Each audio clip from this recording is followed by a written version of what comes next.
या बातमीपत्राचे प्रमुख प्रायोजक प्लॅटिनम मॉल इंद्रधनु सोलापूर. सोलापुरातील सर्वात प्रतिष्ठित इंद्रधनु सोसायटीचा नवीन भव्य कमर्शियल प्रोजेक्ट आता रेल्वे स्टेशनच्या अगदी शेजारी शहराच्या मध्यवर्ती ठिकाणी.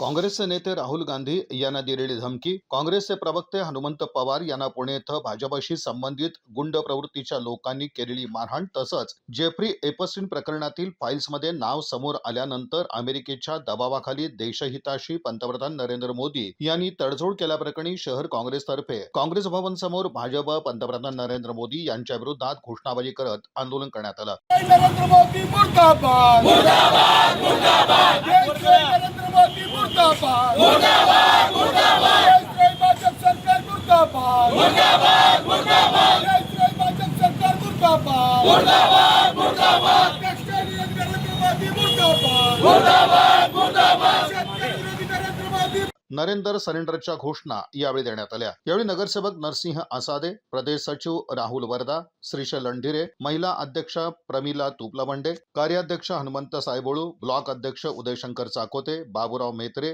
मीडिया सेल अध्यक्ष तिरुपती बरकीपंडला, सेवादल यंग ब्रिगेड अध्यक्ष विवेक कन्ना आदींची उपस्थिती होती. काँग्रेसचे नेते राहुल गांधी खासदारांना गोळ्या घालण्याची धमकी भाजप समर्थकांनी दिली होती, त्याचा निषेध नोंदवण्यात आला. हरियाणातील सिक्री परिसरात भाजप आमदार मूलचंद शर्मा यांनी महापुरुषांचा अपमान केल्याप्रकरणी त्यांच्यावर कारवाईची मागणी करण्यात आली. काँग्रेसच्या खासदार प्रणिती शिंदे यांच्या मार्गदर्शनाखाली शहर काँग्रेसचे अध्यक्ष चेतन नरोटे यांनी पक्ष कार्यालयाच्या समोर भाजप पंतप्रधान नरेंद्र मोदी यांच्या विरोधात आंदोलन केलं. त्यानंतर उपजिल्हाधिकारी अभिजित पाटील यांना मागण्यांचं निवेदन देण्यात आलं. खासदार प्रणिती शिंदे यांच्या मार्गदर्शनाखाली हे आंदोलन होत आहे.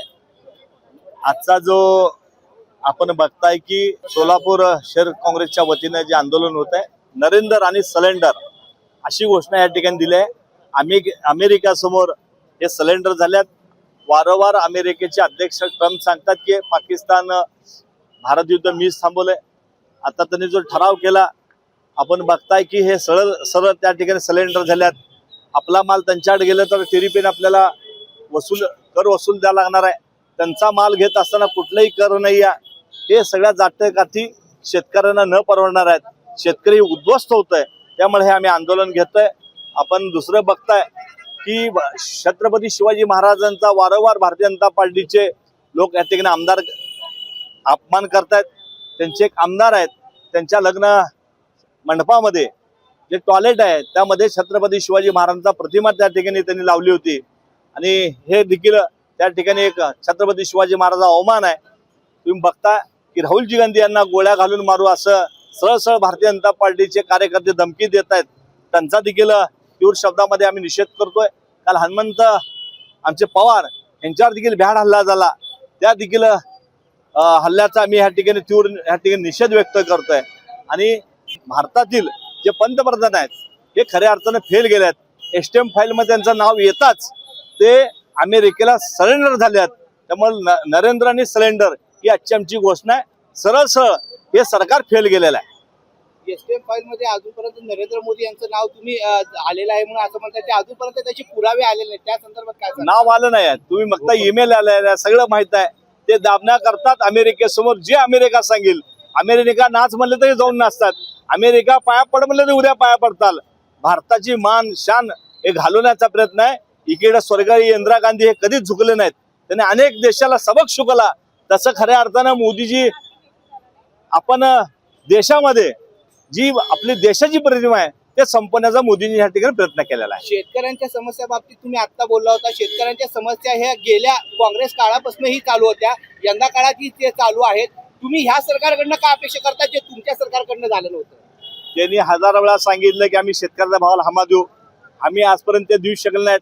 त्यांनी सांगितलं कापसाला भाव देऊ, ते देऊ शकले नाहीत. सोयाबीनला भाव देऊ शकले नाहीत. एवढंच नाही, काँग्रेसच्या काळामध्ये सरसकट भारतामध्ये सर्व शेतकऱ्यांना कर्ज माफ दिली. हे गेले 10 वर्ष झालं सांगतात की आम्ही कर्ज माफ करून मतदान घेतात. अहो हे बोल घेवड आहेत. हे बोलतात तसं करून दाखवत नाहीत. काँग्रेस पक्षाने जे काय देशामध्ये हरित क्रांती झाली, अनेक डॅम काँग्रेस पक्षाने या ठिकाणी निर्मित केले. अनेक उजनीसारखे असेल, देशातील सरदार वल्लभभाई पटेल डॅम असेल ते काँग्रेसच्या काळात झाला. जे काय डेव्हलपमेंट झाली ते काँग्रेसच्या काळामध्ये झाली. फक्त हे घोषणा करतात पण शेतकऱ्याला काय देऊ शकत नाही.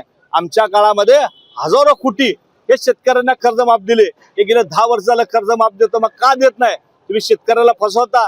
आता बघता की अमेरिकेचा तुमचा जो कर्ज आहे त्यामध्ये खऱ्या अर्थाने शेतकरी फार नुकसानमध्ये जाणार आहे. आणि त्यामुळं काँग्रेस पक्षाने हे आंदोलन घेतलेलं आहे. काँग्रेसच्या काळामध्ये एवढे मोठे कामं तुम्ही झाले म्हणताय, तरी काँग्रेसचा पराभव का झाला मग? काँग्रेसचा पराभव ईव्हीएम मशीनमुळे झालेला आहे. ईव्हीएम मशीन जिथं जिथं बंद झाली, तुम्ही बघा कर्नाटकमध्ये ईव्हीएम मशीन हद्दपार भाजप झालेला आहे. तेलंगणामध्ये ईव्हीएम मशीन बंद झालं, तिथं भाजप हद्दपार झालंय. पंजाबमध्ये ईव्हीएम मशीन बंद झाले, काँग्रेस तिथं त्या ठिकाणी भाजप हद्दपार झालाय. ज्या ज्या ठिकाणी ईव्हीएम मशीन बंद झाली त्या ठिकाणी भाजप हात झालाय. मी आव्हान देतो, तुम्ही आता महानगरपालिका नाही, महाराष्ट्रातले ईव्हीएम मशीन हटवा. ह्या ठिकाणी देखील भारतीय जनता पार्टी 4थ्या स्थानावर जाईल.